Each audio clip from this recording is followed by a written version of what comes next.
Hello friends, welcome to your channel that is SWG study with गुरु कोसो। आज जो टॉपिक हम पढ़ेंगे under the chapter psychological disorders, हमारा टॉपिक है सोमैटिक सिम्टम डिसऑर्डर।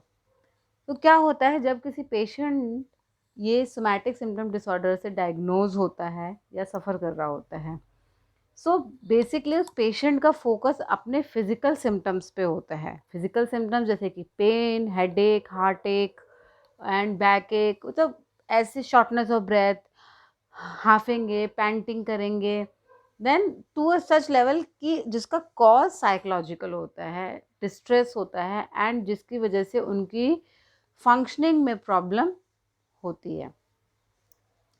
उसको हम क्या बोलते हैं? Somatic symptom disorder. मतलब एक इंडिविजुअल के जो थॉट है, बिहेवियर है, फीलिंग्स हैं, वो जो है that is related to the physical symptoms. मतलब साइकोलॉजिकल प्रॉब्लम्स को हम, वो जो पेशेंट है वो अपने फीलिंग्स के, अपनी बॉडीली सेंसेशंस के थ्रू, मूवमेंट्स के थ्रू, फीलिंग्स के थ्रू, बिहेवियर्स की तरह शो करता है। मतलब आप हो साइकोलॉजिकली परेशान ना, बट आप इसको शो कैसे करो? नहीं, मेरे को तो बहुत हेडेक हो रहा है, but the reason behind it is the psychological distress. And यहाँ पे एक मेन पॉइंट ध्यान देने की ये है कि जो भी उनके फिजिकल सिम्टम्स है that may not be associated with the diagnosed medical condition. अगर वो किसी मेडिकल कंडीशन से डायग्नोज है, वो उससे एसोसिएट नहीं होंगे। जैसे फॉर एग्जांपल, मुझे ब्रीदिंग प्रॉब्लम, मुझे एस्थमा है ना, तो इट्स मोस्ट लाइकली कि मेरे को सांस की दिक्कत ऑफ एंड ऑन होगी, इसलिए तो वो पंप रखते हैं, हम इनहेलर पंप रख दिया जाता है। तो दैट मीन्स ऐसा नहीं है कि एस्थमेटिक पेशेंट है, वो सांस फूल रही है, ये सिम्टम्स उस मेडिकल कंडीशन के साथ रिलेटेड है। बट किसी को भी एस्थमा नहीं है, कोई मेडिकल ब्रीदिंग प्रॉब्लम नहीं है, एंड फिर वो बोलता है कि इसको सांस लेने में दिक्कत हो रही है, या हो रहा है, वो हो रहा है, तब उसको हम जाके सोमैटिक सिम्टम डिसऑर्डर होते हैं, क्योंकि उसका रीजन जो है साइकोलॉजिकल हो जाता है, नॉट दी मेडिकल। और इसमें पर्सन ये एक्सपीरियंस करता है कि वो बहुत सिक है, एंड वो फेक नहीं कर रहा होता, उसको फेकनेस नहीं बोल सकते, क्योंकि उसको लगता है कि वो सिक है, बहुत बीमार है, उसकी ये अपने प्रति धारणा रहती है। उसको बोलते हैं हम सोमैटिक सिम्टम डिसऑर्डर। तो जब कोई भी इंसान सोमैटिक डिसऑर्डर से जूझ रहा होता है, सफ़र कर रहा होता है, तो सिर्फ ये नहीं है कि कोई मेडिकल प्रॉब्लम नहीं है। Actually medical examination and psychological examination दोनों होने चाहिए, दोनों चेकअप्स होना चाहिए, एंड देयर आफ्टर उसको डायग्नोज करना चाहिए। मेयरली कि कोई मेडिकल कंडीशन नहीं है तो ऐसे हम डायग्नोज नहीं कर सकते।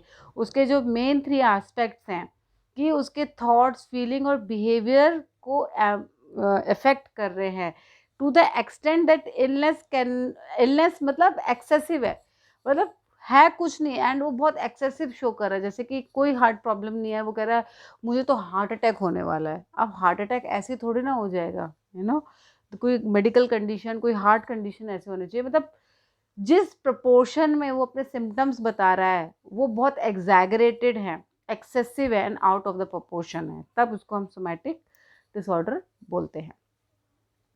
तो उसके सिम्टम्स क्या हैं? जैसे कि मैंने पेन का, ब्रेथ का बार बार एग्जांपल दे रही हूँ। Pain is the commonest. वो बोलेंगे हेड एक हो रहा है, हार्ट एक हो रहा है, बैक एक हो रहा है, लेग एक हो रही है, हैंड एक हो रही है।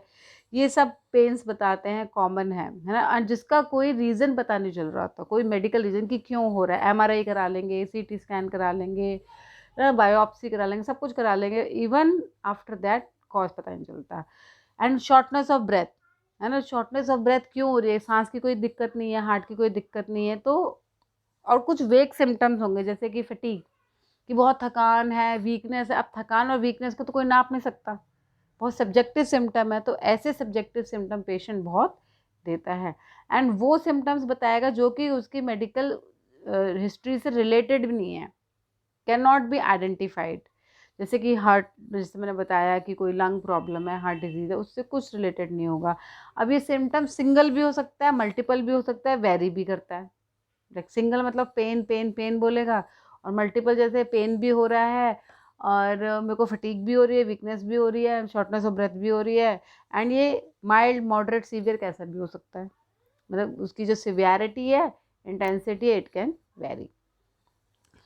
और जैसे मैंने बताया, pain is the most commonest symptoms, and वो उसके, जैसे मैंने पहले भी बताया कि इतना कि उसके थॉट्स को, उसके जो सोच है, उसकी जो फीलिंग है, भावना है, उसका व्यवहार है, उसको भी मतलब वो उसमें इंगेज रहता है and make it so difficult to function and it वो डिसेबल कर देता है कि वो अपने कुछ नॉर्मल फंक्शनिंग कर पाए इंडिविजुअल। सो ये कैसे थॉट्स और फीलिंग्स हो सकते हैं, किन थॉट्स और फीलिंग्स की मैं बात कर रही हूँ, मैं बात कर रही हूँ कि उसको कांस्टेंट वरी, कांस्टेंट टेंशन रहेगी, हाय मेरे को तो मेंटल इलनेस है, मेरे को तो ये प्रॉब्लम है, मेरे को मेंटल नहीं सॉरी हेल्थ इलनेस है, मुझे ये हो सकता है, मुझे हार्ट अटैक हो सकता है, मुझे ब्रेन स्ट्रोक हो सकता है, मेरी लेग एम्पूटेट हो सकती है, मतलब एक्सट्रीम जिसका कोई रीज़न नहीं है, कोई लॉजिक नहीं है, कोई तथ्य नहीं है, कोई फैक्ट नहीं है ना, ऐसी उसको टेंशन रहेगी। और नॉर्मल फिजिकल सेंशंस को भी बहुत सिवियरली एग्जैगरेट करेगा। जैसे थोड़ा भी कोल्ड हो गया वो कहेगा हाय मैं तो मरी जाऊंगी इस कोल्ड की वजह से, या मरी जाऊंगा, एग्जैगरेट करना। नॉर्मल ठंड है तो बोलेगा बहुत ठंड है जी, बहुत ठंड है। और गर्मी है तो बहुत गर्मी है, ऐसी गर्मी है कि मेरे को तो ये हो रहा है वो हो रहा है, एग्जैगरेट करेगा नॉर्मल फिजिकल सेंसेशंस को भी। And fearing that symptoms are serious, वही चीज़ मैंने बताया कि ऐसे आपको शो करेगा बहुत सीरियस है कि मर ही जाऊंगा, लाइफ एंड डेथ का सवाल कर देगा, या कर देगी, या डेंजर कर देगी ना। वो हर फिजिकल सेंसेशंस को एज ए थ्रेटनिंग लेते हैं कि उनकी लाइफ के लिए डेंजर है, सब कुछ हार्मफुल है। एक झोंका भी हवा का आएगा, ओ हो ये तो आंधी तूफान आ गया। ये जस्ट एग्जाम्पल दे रही हूँ, वो ऐसे करेंगे। उनको लगेगा कि जो मेडिकल ट्रीटमेंट जो हो रहा है, दवाइयाँ जो मिल रही है वो इनफ नहीं है, एडुकेट नहीं है, और ट्रीटमेंट होना चाहिए, है ना। क्योंकि उसका रीज़न तो साइकोलॉजिकल है ना। तो उनको ये बोलते रहेंगे कॉन्स्टेंटली कि भाई दूसरे डॉक्टर को दिखाओ। ये ऐसे पेशेंट हिस्ट्री लेके आते हैं, क्योंकि 10 डॉक्टर चेंज कर चुके होते हैं और 10 डॉक्टर ने डिफरेंट डिफरेंट मेडिकेशंस लिख दी होती है, बट उससे कोई फ़ायदा नहीं हो रहा होता है। दैट मीन्स ही और she is suffering from the somatic form disorder. मैं उनको लगता है कि कोई भी फिजिकल एक्टिविटी कर लेंगे, वॉक भी कर लेंगे तो भी उनकी बॉडी डैमेज हो जाएगी। They fear to do any physical activity. वो बार बार अपना टेम्परेचर चेक करेंगे, बार बार बीपी चेक करेंगे, बार बार टेस्ट कराएंगे कि हाय मेरा बीपी तो बढ़ा नहीं है, मेरी शुगर तो बढ़ी नहीं है, जबकि कुछ नहीं है, सब नॉर्मल है। बार बार हेल्थ केयर विजिट्स के पास जाएंगे, जैसे मैंने बताया 10-20 डॉक्टर चेंज करते रहेंगे। एंड बहुत इंपॉर्टेंट बात यह है कि कोई भी मेडिकेशंस मिले, दुनिया की सारी मेडिकेशंस भी मिल जाएंगी, एंड वो अनरेस्पॉन्सिव रहेंगे। अनरेस्पॉन्सिव क्यों रहेंगे? क्योंकि कोई प्रॉब्लम एग्जिस्ट ही नहीं कर रही फिजिकली, ये तो साइकोलॉजिकल प्रॉब्लम है। तो मान लीजिए कोई एस्थमा की है प्रॉब्लम, उसको दे दिया इनहेलर सब कुछ मेडिकल स्पेशलिस्ट ने, in spite of it that patient is not getting better, तो इट नीड टू कि वो साइकेट्रिस्ट या साइकोलॉजिस्ट काउंसलिंग ले, चेकअप कराए, है ना। And severe impairment is usually expected from the medical condition. अब एक मेडिकल कंडीशन में एक डॉक्टर एक्सपेक्ट करता है कि इतने सिम्टम्स होंगे, है ना, बट उससे ज़्यादा बता रहा है एग्जैगरेट, और डॉक्टर को कुछ लग नहीं रहा, है ना। तो ये सिवियर इम्पेयरमेंट अगर जब पेशेंट बोलता है, that means it's a sign and symptom of somatic disorder. अब इससे भी रिलेटेड कुछ और डिसऑर्डर्स हैं, जैसे कि इलनेस एंजाइटी डिसऑर्डर, जिसको कि पहले हाइपोकॉन्ड्रियासिस बोला जाता था। हाइपोकॉन्ड्रियासिस, इसमें क्या होता है, patient is occupied with certain thought, उसको यही रहता है कि वो इल है ना, उसको लगता है मैं इल हो जाऊंगा, कॉन्स्टेंटली वरी हो अपने हेल्थ को लेके। हेल्थ के लिए सबको वरी टेंशन होना चाहिए, होते भी हैं लोग, बट एक exaggerate to such an extent कि वो कुछ और काम ना करे सारे 24 घंटे, हाय मेरे को तो ये हो जाएगा, मैं तो मर जाऊंगा, मेरे को ये हो जाएगा वो हो जाएगा। तो ये जो है इलनेस एंजाइटी डिसऑर्डर में आता है। अब मैं आपको डिफरेंस बताऊंगी क्या डिफरेंस है उसमें, कि दे में go for the frequent checkup, bar bar frequent checkup जाएंगे, बहुत एक्सट्रीम प्रिकॉशंस लेंगे कि कोई बॉडी मूवमेंट्स नहीं करेंगे, अवॉइड करेंगे कोई भी हेल्थ रिस्क को।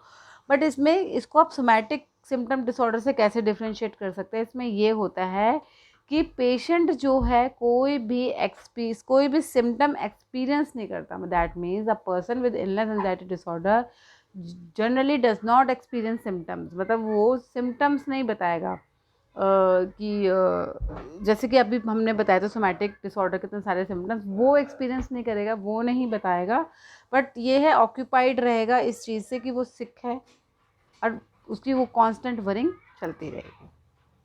That is called illness anxiety disorder, जिसको कि पहले हाइपोकॉन्ड्रियासिस बोला जाता था।